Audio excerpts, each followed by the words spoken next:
Tere! Minu nimi on Janne Pullat ja ma olen Metroseerdi Rakendusuuringute Keskuse terviseandmete valdkonna juht.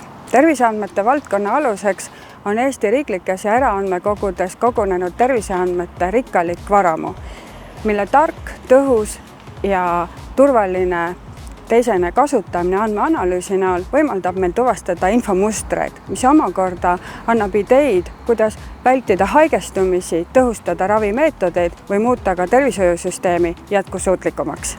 Terviseandmete valdkonna visioon on arendada Eestis tuntud arenduskeskus nii teadlaste, tervisetehnoloogiate arendajate kui ka investorite jaoks tänu lihtsalt ligipääsetavatele kvaliteetsetele terviseandmetele ja ka toimivale ökosüsteemile parim keskkond uute ideede sünniks.